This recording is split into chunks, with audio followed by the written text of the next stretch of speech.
Shalom, everybody. Rabbi Edelstein here with this week's installment of Rabbi E in 3, brought to you as always by MEOR DC. Check out our website, meordc.org, or find us on Facebook. MEOR DC is our page. Like us, learn about us, and please be in touch with us.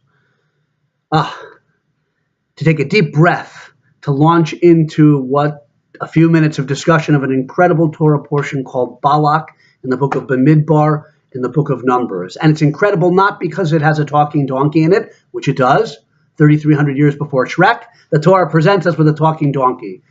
But what's more memorable is the figure, the complex figure riding on top of that donkey, an individual called Bilam, a wise man, a philosopher, a soothsayer, a prophet of the nations of the world whom Hashem bestows the gift of prophecy upon, but a louse, a person of low and despicable character. And that's the contradiction we want to examine here. Lofty perceptions, odious behavior. Bilam is the prototype of such a person. What's the context? The Jewish people are poised to enter the land of Israel, and one of the nations surrounding Israel is the nation of Moab.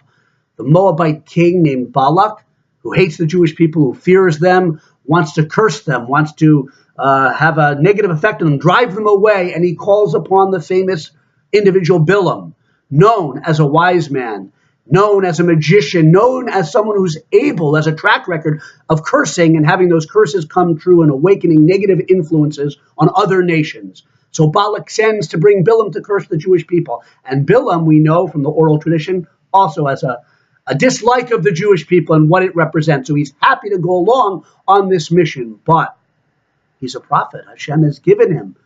He has a communication with him, and Hashem comes to him at the beginning of this incident and tells Bilam in no uncertain terms, you're not going to be able to curse the Jewish people. You can go if you want, but you're not going to be able to curse them. And yet, Bilam, knowing the truth on some level, spends time trying to fake out Hashem, to fool Hashem. He goes.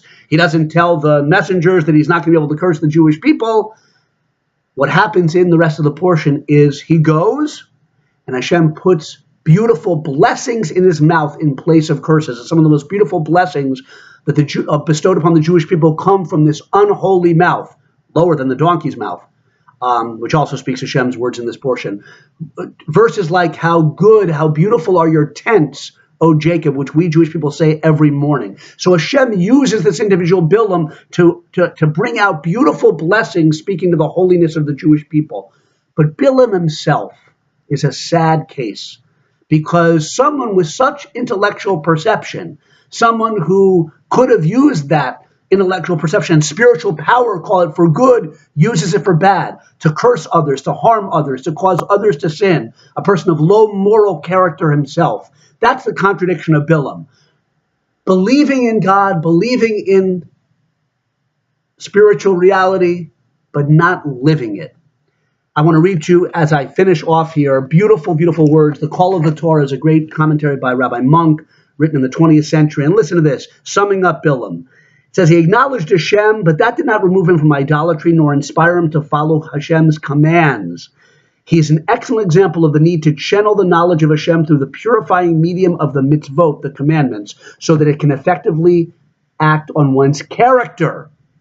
He had the ideas, but not the pure character to live a righteous life. He didn't try. Have a wonderful Shabbos.